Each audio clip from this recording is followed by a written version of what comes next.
Yoga simpulan ini kan enak toh, COD terdekat. Walah. Ih.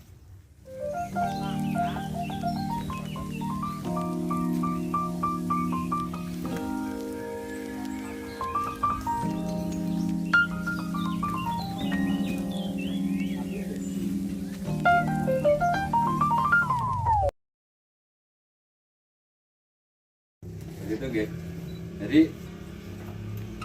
diharapkan kita nggak usah muluk-muluk ketika kita menjumpai produk serupa atau keris-keris di luar sana, itu kita tahu cara memperlakukannya seperti apa, agar supaya nantinya ketika kita bisa memperlakukan si benda mati ini, hanya sekedar benda mati ini, diharapkan nanti kita tuh bisa memperlakukan hal-hal lain yang lebih baik.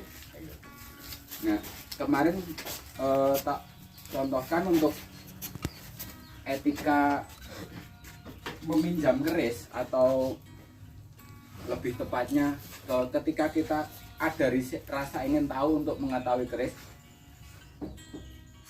lebih baik jika keris itu dimiliki oleh seseorang, itu kita minta izin.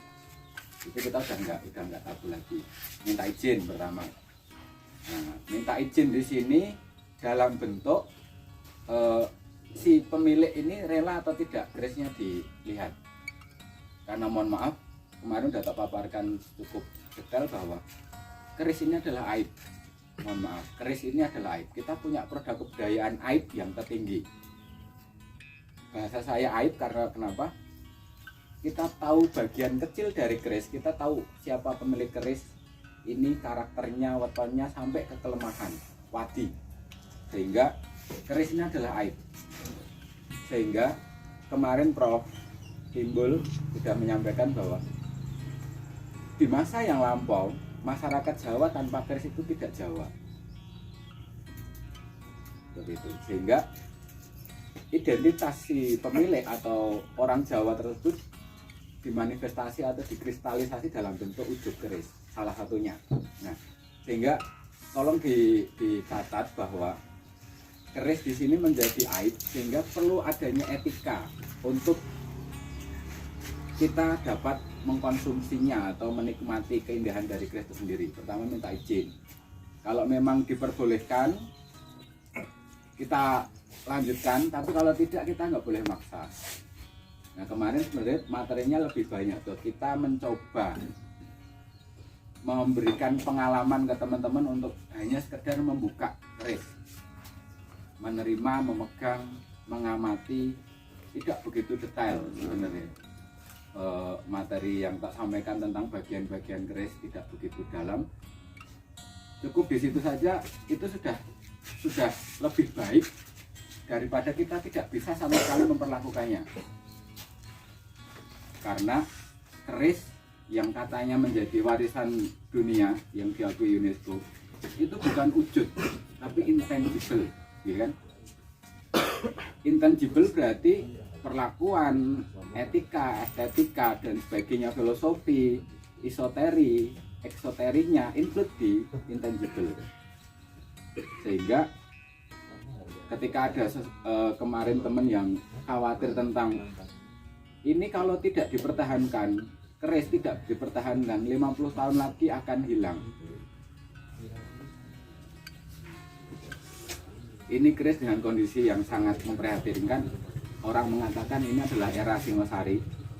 Coba dihitung era Singosari terakhir sampai sekarang udah berapa tahun. Kerisnya nggak habis. Tapi keilmuan tentang keris, etika keris, siapa yang udah paham? Hilang. Jadi lebih ditekankan ke etika, sehingga ketika nanti intangible masuk ke pembahasan tentang etika dan estetika, kita bagian dari itu yang melestarikan. Kita tidak perlu memiliki keris, tapi kita cukup tahu sedikit tentang cara memperlakukan keris yang baik. Itu sudah satu support system dari teman-teman sekalian. Nah, ketika udah dapat izin, si pemilik keris akan menyerahkan keris, otomatis si pemilik keris ini tak peragakan. Sebenarnya ini ini fleksibel ya, subjektif ya. Tergantung cara penghormatan teman-teman sekalian gimana. Tapi yang kebanyakan berlaku dan saya bisa menjelaskan sedikit dari maksudnya. Tak sampaikan bahwa cara menyerahkan keris itu tangan si penyerah, pemberi itu di bawah. Ini muka keris, anggap saja ini muka keris. Si muka keris menghadap si yang menyerahkan. Tujuannya apa? Ini dalam keadaan damai, kita tidak ada konflik apapun dan tidak dalam keadaan menyerang.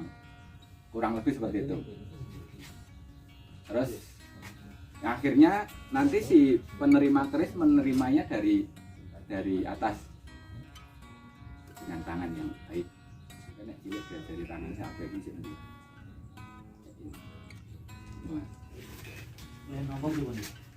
Bang mau lagi. Ini. Nah, ketika sudah diterima ke yang pengen mengetahui keris,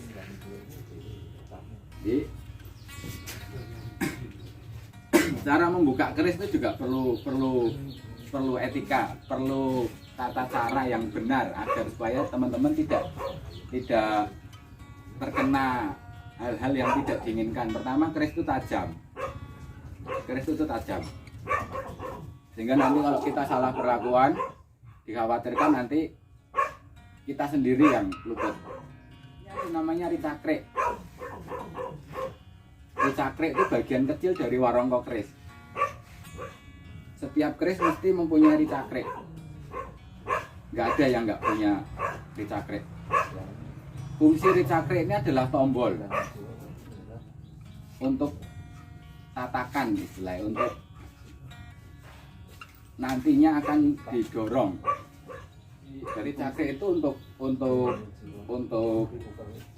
tumpuan lali dewangi loh mas, tumpuan jempol jangan di sini ya, jangan di sini maupun di sini. Ini contoh yang salah, yang benar itu di sini.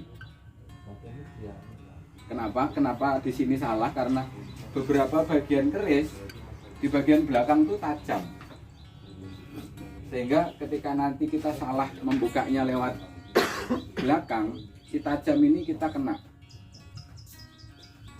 Ya, kalau di depan, apalagi depan lebih tajam lagi karena ada kembang kacang, nyantol engko ora iso copot. Boleh. Nah ini nanti teman-teman bisa, ini keris saya, koleksi saya, beberapa peninggalan dari Simbah. Tidak semua keris itu boleh dilihat karena aib, tapi untuk atas nama ilmu pengetahuan, monggo, dengan catatan kerisnya tidak dipegang bilahnya. Ini kan dah tadi tak lanjutkan, si tombol ini fungsinya untuk menekan. Berarti kan posisi keris menghadap ke kita, ya. Posisi ketika mau membuka ini kan tanpa paksaan ya, kita cuman merasa perlu diundar-undar ya. Tidak semua yang saya temui cara memperlakukan buka keris itu benar, dan beberapa orang yang sudah mengetahui itu akan sangat risih ketika cara membukanya salah. Murah-murah mak srek itu neng ati itu mak jelek. Duh. Pertama bukan masalah kerisnya iso digawin nek ngantek kena jempol, ada asam arsenik yang masih melekat, kita kena keris kena setitik ini gak langsung dinetralke nganggo antibiotik, kita rawan infeksi. Lukane nutup, busuknya menjalar, itu racun. Mohon maaf. Makanya bagian sederhana ini fungsinya untuk menekan tumpuan. Itu nggih. Dalam keadaan keris sudah bisa dibuka, keris langsung dibuka. Warongkonya lah yang keluar. Ini adalah bentuk penghormatan terhadap si kerisnya itu sendiri. Di Jawa, posisi laki-laki itu selalu menduduki posisi yang tertinggi. kebudayaan kita loh ya, kita tidak rasis, tidak seksis, tapi memang di Jawa seperti itu. Kenapa warongkonya dulu? Warongko, curiga manjing warongko, istilah itu kan sebagai sebuah hubungan intim, sebuah penyatuan, kesatuan. Sehingga ketika si warongko ini tuh keluar dari sarung, keris ini keluar dari sarungnya atau pelindungnya, yang harus repot itu adalah pelindungnya, bukan kerisnya. Lalu biasanya ada yang melakukan praktek di kuping dan di hidung. Orang menilainya bahwa di telinga itu untuk mendengarkan dengingan dari besi, di hidung itu untuk mencium aroma. Itu pembahasan yang umum. Yang pembahasan yang lain ada yang mengartikan bahwa tingkat radiasi atau dengungan di dalam keris yang terbuka itu ibarat kita mengaktifkan atau memunculkan lontaran, entah apapun itu namanya. Kemarin di materi Pak Jo sudah disampaikan bahwa unsur pembentuk keris itu ada material-material yang disebutkan. Nah, beberapa material itu dengan hanya gesekan sedikit itu tuh bisa terlontar radiasinya, sehingga organ tubuh kita yang paling peka itu adalah selaput gendang, keong, dan selaput penciuman. Sehingga kalau memang dirasakan oh iki mesinnya rodok kepiye gitu, yo kita cukup tahu dan harus lebih berhati-hati. Yang sampai akhirnya yo dicium di sini berarti didekatkan ke selaput penciuman ini, si radiasi atau si pancaran energi itu rasanya kira atau gerengis gitu. Tapi ini kan etika yang dilakukan yang sebenarnya ada maksud lain yang mau disampaikan. Berbeda dengan ketika kita hanya sekedar membuka keris maksreng waton ical berkecil gitu. Akan lebih aman diri kita sebagai seorang yang membuka keris daripada kita mengesampingkan etika itu. Dan ketika keris sudah terbuka, itu pastikan ujung keris tidak menghadap ke orang. Kita ke pandangan lepas ya. Dikhawatirkan nantinya ketika si ujung keris ini menghadap ke orang, ada hal-hal yang tidak kita inginkan mengenai orang tersebut. Mohon maaf, ketika kita mengenal fak, ini akan sangat netral ketika tidak menghadap ke siapa-siapa. Tapi kalau menuju ke satu orang mesti orang emosi. Begitu juga di keris. Kalau kita sudah menuju ke satu orang, menuju ke satu orang, ini dikhawatirkan orang tersebut dengan tidak sadar dia terpancing. Ini pembahasan esoteris. Sebenarnya dari awal obrolan itu lebih banyak ke eksoterinya, tapi tak campur dengan esoteri. Karena pembahasan esoteri itu pembahasan akhir setelah eksoteri, setelah visual. Tapi kita wis cukup umur untuk langsung ke esoteri. Jadi berhubung yo basically kandang kebo juga teman-teman juga sering aktif di situ, tak campur ya. Jadi sebenarnya eksoteri dulu baru ke esoteri. Ekso itu berarti tampak luarnya. Nah, kita bisa melihat detail keris yang kita inginkan, yang kita harapkan, pengen delok, sekedar pengen delok toh. Dari pamor, lipatan, bahan, tempaan, dari rician dan sebagainya, kita bisa tahu ini jenis pamor Tejoginurung. Pamor Tejoginurung itu karakternya ada wongkon dan ada garis tengah lurus ke atas. Pamor ini hasil dari lipatan yang nantinya kalau teman-teman masih cukup waktu kita akan praktek, bukan melipat lebih tepatnya praktek ngerasa ke kecipratan mowo. Iya rasanya kecipratan mowo ya. Saya tidak menawarkan untuk praktek melipat karena proses melipat ini harus dengan temperatur yang tepat. Praktek ngerasa Kecipratan. di tempat yang lain ini bayar. Berkecipratan itu bayar. Di sini kita ada beberapa bagian keris. Pamor itu salah satunya dengan proses tempaan nggih, bukan etsa. Mas apa sih? Nggih Mas, wis tau ngetsa, biasanya ngerti efek etsa dan efek tempa itu seperti apa? Etsa biasanya teksturnya yo nyudut siku. Kayak gitu. Jadi tempa di sini berarti dia berlapis-lapis. Ada tekstur tempaan. Yang kita bisa lihat nanti contoh dari keris yang sudah rusak ini ada lapisan-lapisan besi yang jadi penyusunnya. Ini adalah bentuk tempaan yang berulang yang bagus, tapi memang kondisinya udah sangat memprihatinkan. Terus ini keris baru dengan merujuk referensi yang sama di era Singosari, teman-teman perkerisan menyebutnya. Tapi ini tempaan baru. Nanti kalau dibandingkan bobot sih berat. Bagaimana kita memegang keris baru dan keris lama itu di bobotnya. Di belah keris ada pamor dari proses lipatan. Terus ada bagian gandik. Di sini gandik. Kalau dari depan agak tebal, paling tebal. Terus gandik di sini ada pecetan.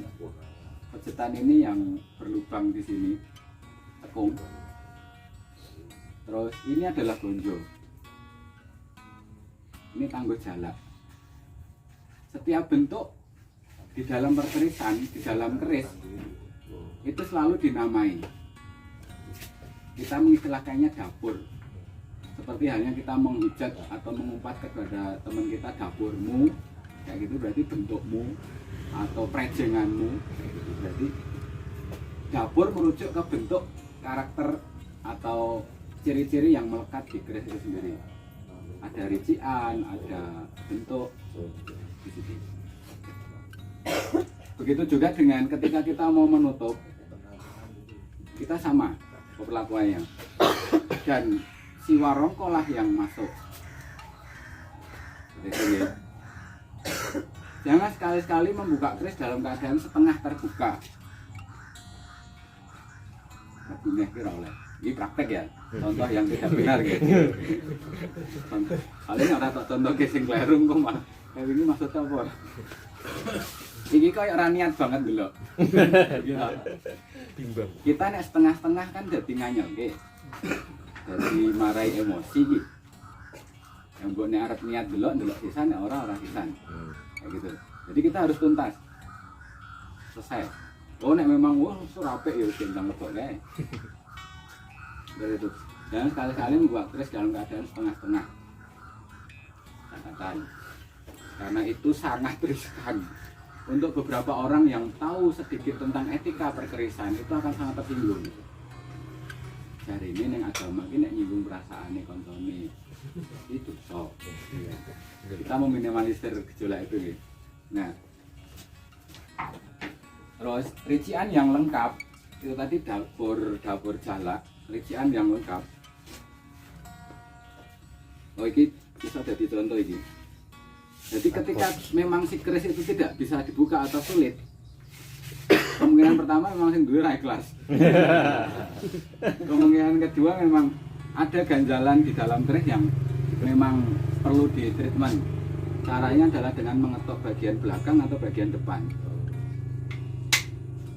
Ini keris sudah logo lekrek. Nah sampai akhirnya seperti tadi. Ini jangan lekrek memang. Ini bagian keris yang komplit. Ini adalah kembang kacang. Kembang kacang ini merujuk ke stilisasi dari bunga kacang. Bunga kacang kok koro-koronan kacang enek ora percaya boleh ana kembange. Kembang kacang merujuk kembang kacang. Sangat indah stilisasinya. Melungker kayak elung. Tapi ada pembahasan lain bahwa fungsi kembang kacang seperti halnya getel pancing. Ri pancing. Nek ri pancing pun kita kena baret tok. Nek ri pancing, iwak iki kena pancing mesti angel mbukake. Ngunci. Pinter. Jadi fungsi dari keindahan ini adalah seperti halnya ri pancing. Ketika keris ini dihunus dan masuk ke tubuh orang, si ri pandan ini, si bunga kacang, kembang kacang ini akan mengunci. Kita unci gue dari bedel-bedel di. Nah ini ada sogokan. Sogokannya dua, sogokan ngarep, sogokan wingking. Teman-teman pernah melihat katana? Ya. Di situ ada jalan darah. Jalan. Nah, disitulah kurang lebih fungsi dari sogokan ini. Mengeluarkan darah banyak. Ada sirkulasi udara yang Masuk. di dalam bilah, akhirnya masuknya ke lebih dalam. Berbeda ketika kita nujeh ke linggis neng pasir, karo nujeh ke pralon neng pasir mesti jero ke pralon ini. Karena ada rongga udara yang bisa masuk, yang bisa keluar. Nek linggis biasanya benda tumpul padat itu tidak lebih dalam masuknya daripada benda berongga. Nah, keris dibuat berongga. Biasanya di sini ada keruingan. Keruingan itu bagian melengkung seperti halnya mandau untuk supaya kedalaman dari tebasan atau tusukan, karena sirkulasi udara dalam keluar. Di lubang atau pejekan di sini fungsinya untuk yaitu tadi penampung dari udara yang keluar. Di sisi yang lain ketika kita mengenal mando, ada bagian cekungan di dalam mando. Ketika untuk mengayo dan darah tersisa itu diminum untuk mewarisi kekuatan musuh. Nah keris buah ya. Kurang lebih seperti itu karena keris itu sendiri dibentuk dari referensinya atau stilisasinya adalah senjata tikam.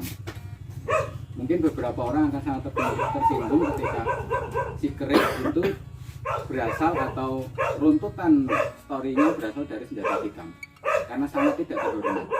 Tapi di karakter orang-orang Jawa, kita membunuh atau memberikan pejah,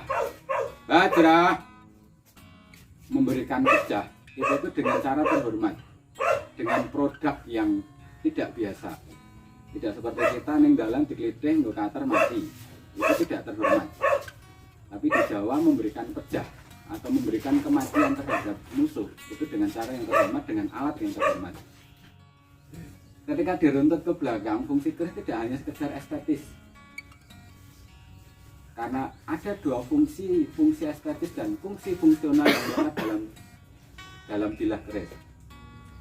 Nek estetis tok ikut jenenge lukisan iki jero omah ada. Lukisan ora iso nggo ngeprok wong, karena dia diambil dari keindahannya. Tapi nek kuat tok iki pisau. Iki ana pisau. Pisau hanya diambil kekuatannya, ketajamannya, keluasannya, ergonominya dan sebagainya.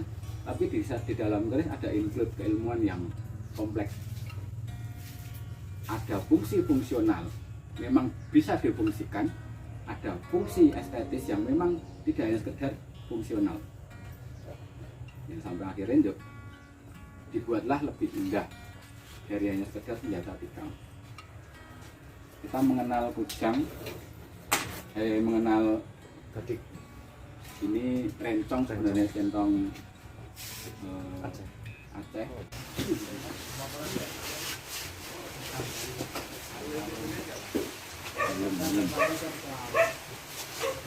Tak teruskan ya dari teman-teman. Jadi fungsi keris ini ada fungsi fungsionalnya dan ada fungsi estetisnya.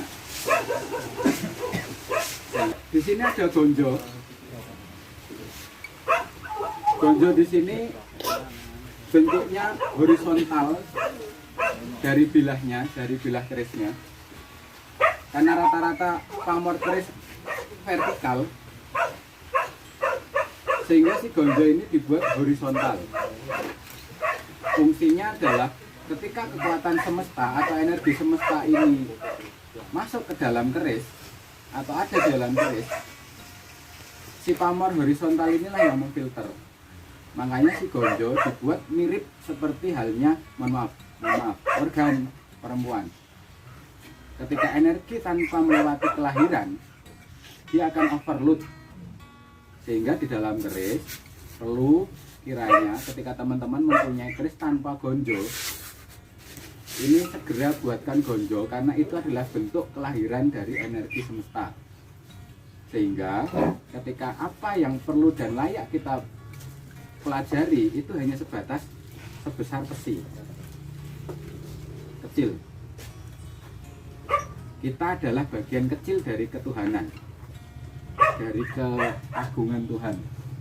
Sehingga awake dhewe iki ya aja keduren lek membahasakan. Produk-produk di dunia ini lebih ke sudah melewati kelahiran sehingga sangat kecil porsinya untuk bisa dikonsumsi. Kurang lebih seperti itu. Sehingga di dalam keris ini ketika nanti ada bagian gonjo yang hilang atau rusak, itu segera dibetulkan atau dikumpliti. Nah, di sini ada rician namanya ro dan do istilahnya. Terus bagian kecil di bawah kembang kacang ini ada yang namakan jalen, yang bawah namanya lambe gajah. Ada yang kewalik-walik biasanya. Nek Empu Sungkowo jalen di sini ada 2 untuk lot 13. Di beberapa dapur yang lain ada 1 sengkelat. Biasanya nek Mbah Sungkowo loro. Tapi tetap dikatakan sengkelat. Di sini ada tikel alis.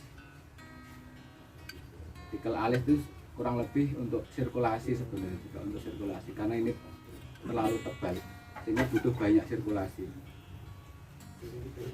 Nah, seperti itu.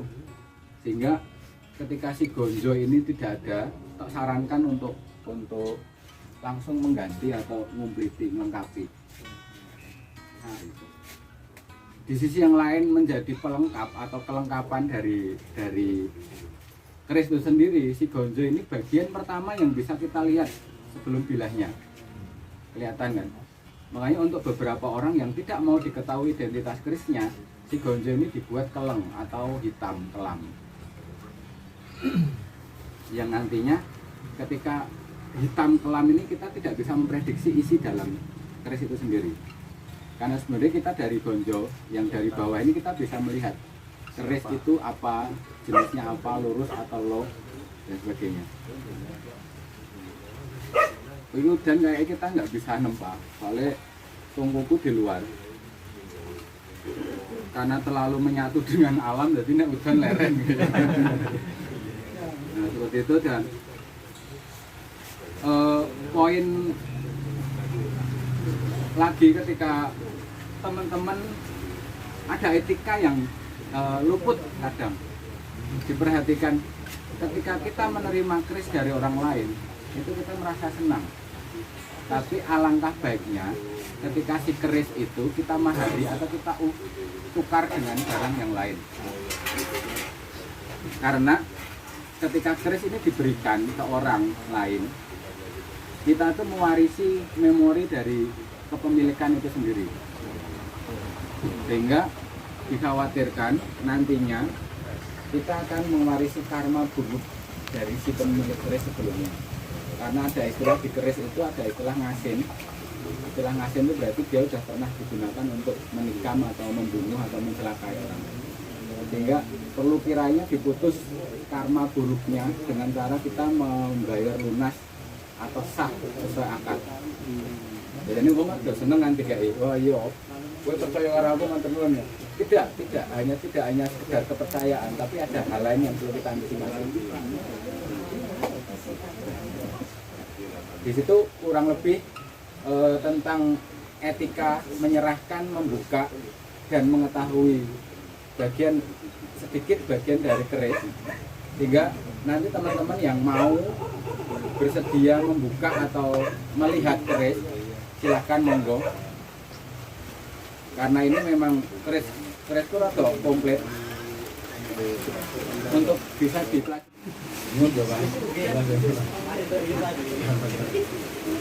Empuk. Fungsi gemen kok gemen. Jadi nanti jempol ini untuk mendorong